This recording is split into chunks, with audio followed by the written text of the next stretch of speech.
Juan Acevedo, and this is an information session for video reference for the entire TAUMUN membership. What we're going to discuss today is the most concerned questions that the membership have in regards to the appointment language and hours of work. So let's just start with appointment language. The first article to have a look at is Article 1202. That it says that the recruitment incentive will normally be renewed through the entire membership, through the entire initial length of your program. A one-year master program, a 2-year master program, or 4 years in your PhD program. That means that even the letter of acceptance to your program, it stipulates that you are offered a TA-ship for the entire length of your program.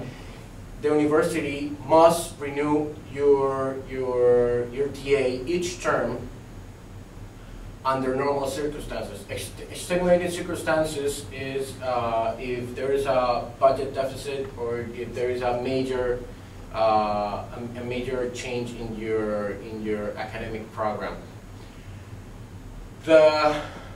After the initial length of your program, you will still be eligible for a TA-ship, but you will not be in the first category for eligibility for the job position. It's still you're still capable of having a TA-ship, even if you have even if you're in your 3rd year of your master's program or your 5th or 6th or so on years of your PhD program. Now the second article that I want you to look at is 1203. That is the financial need. That is that if the job offer is still in stage 1, that means that is interdepartmental job posting of the TA-ship.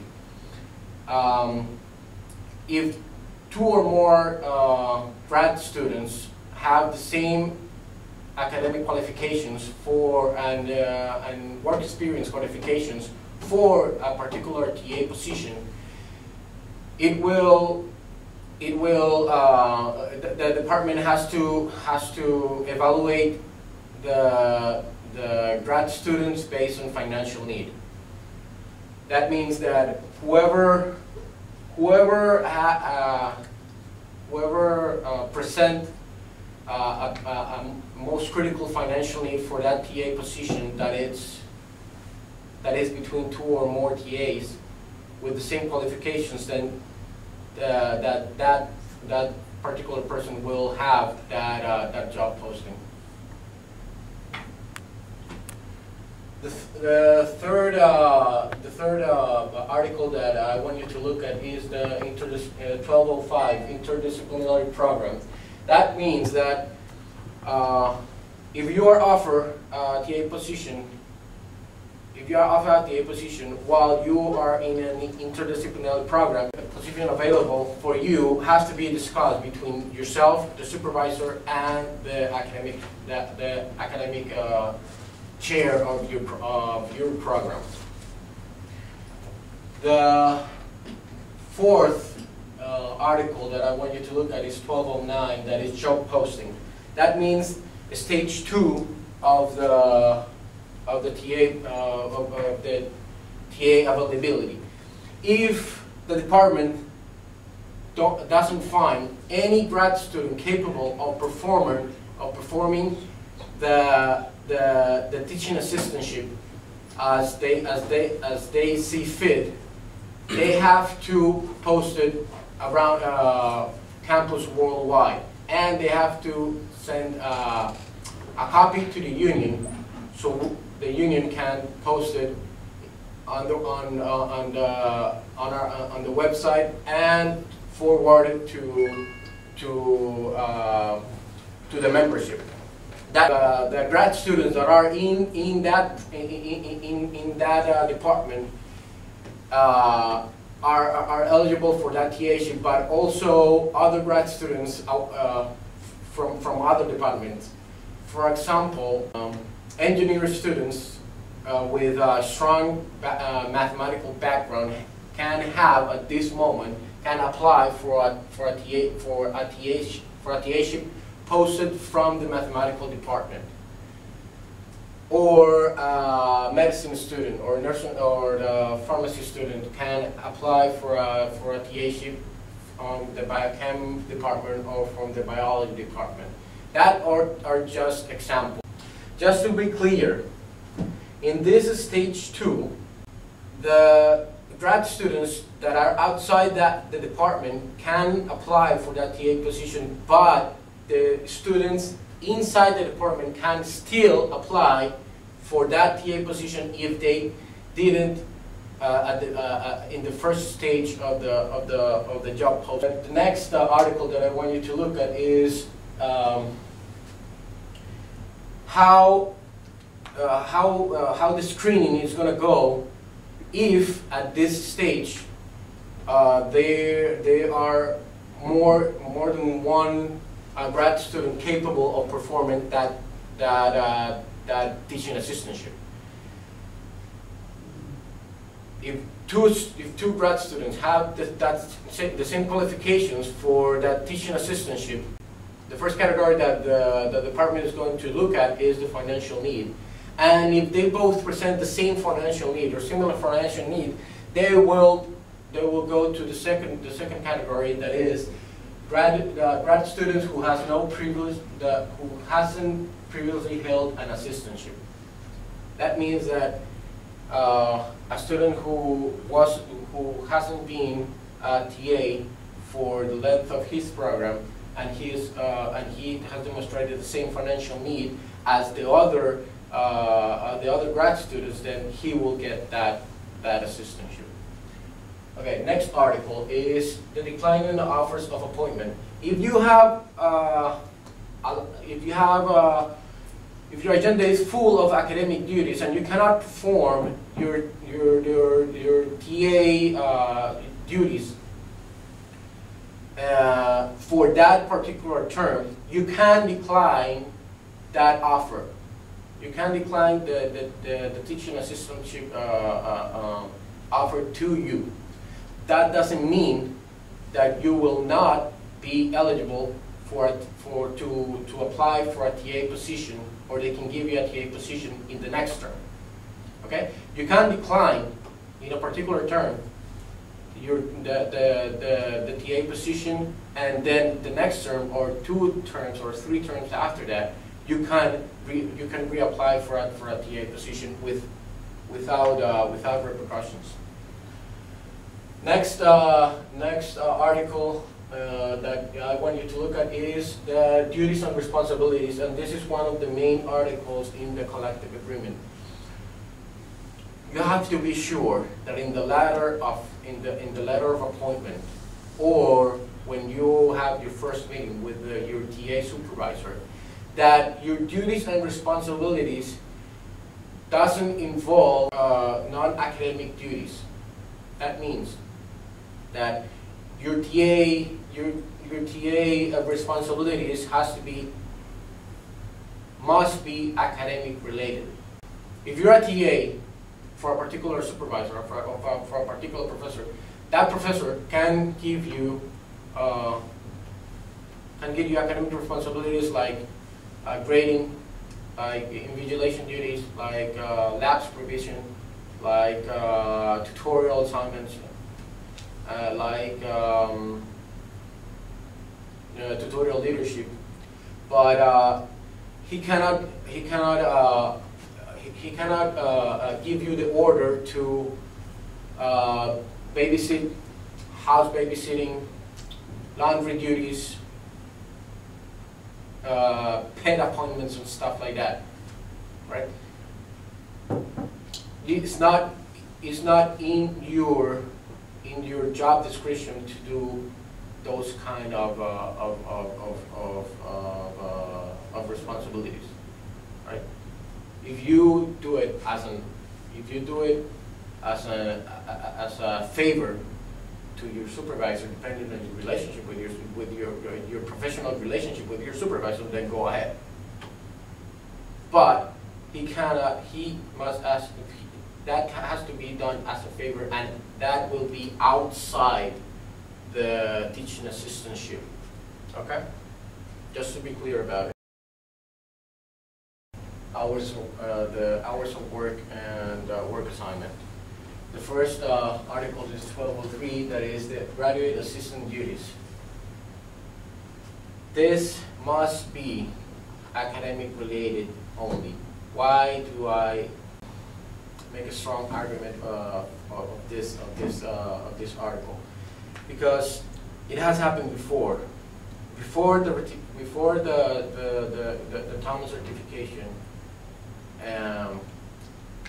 have been some episode with grad students that the teaching assistant supervisor will ask the student to do non-academic duties, and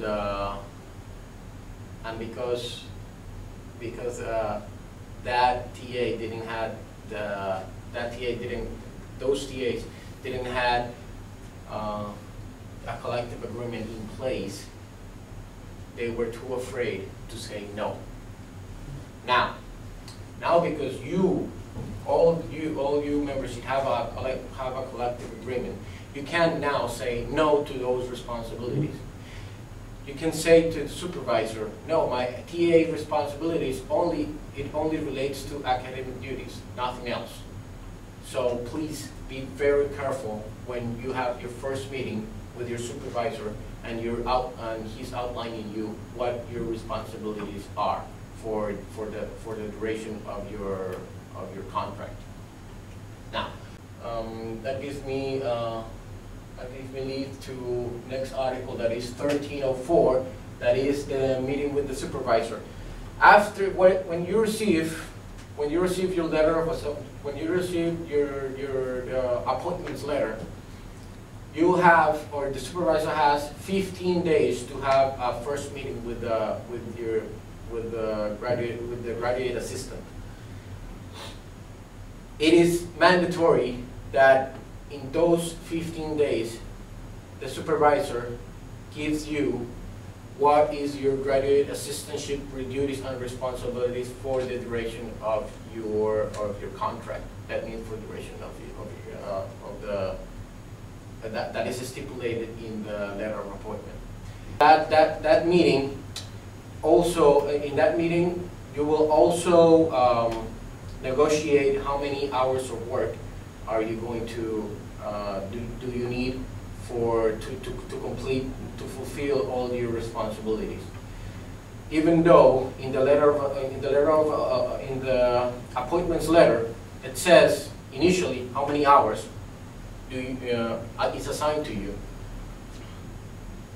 At that meeting, you can argue with your supervisor that you need more or less hours to fulfill all your duties as a graduate assistant. Now, if after that meeting you start performing your graduate assistantship duties, and through the term you come to notice that you are running out you're running out of the hours that were stipulated in your appointments letter. That means, for example, that if your graduate assistantship was for 56 hours and is the middle of the term, and you are reaching those 56 hours, there is a tool in the collective agreement that will allow you to have a meeting with your supervisor and request more hours of work, so you can finish your graduate assistantship responsibilities. That is Article 1305 and Appendix B of the collective agreement. That means that you have to present this amendment form to your supervisor if you see that you need more, if you need the department to assign you more hours of work. How this amendment contract form works. You first have to fill out the form requesting how many hours and why you are requesting those amount of hours. Then you give it to the supervisor, and then if the supervisor approves, it will be forwarded to the head of the department and for final approval, and then you will be paid for those extra hours that you're gonna work outside the initial hours that were stipulated in your letter of appointment. But you have to be really clear of this particular issue. This form is only going to work if you track your hours, even from the beginning, even the first meeting with your supervisor. That counts as hours of work. If you don't track your hours, the supervisor will not have evidence to corroborate why you need the extra hours that you are arguing for. So please be sure that you track your hours. You can use an Excel sheet to track your hours, just to say the date, the amount of hours, and 2-3 words of what you did in those hours, like lab supervision, grading, invigilation duties, tutorial, office hours when a student needs asks you for your assistance for a particular assignment. Though all those and more counts as hours of work. If you don't track your hours, this is not going to work. So please, I strongly advise you to track your hours. Thank you very much for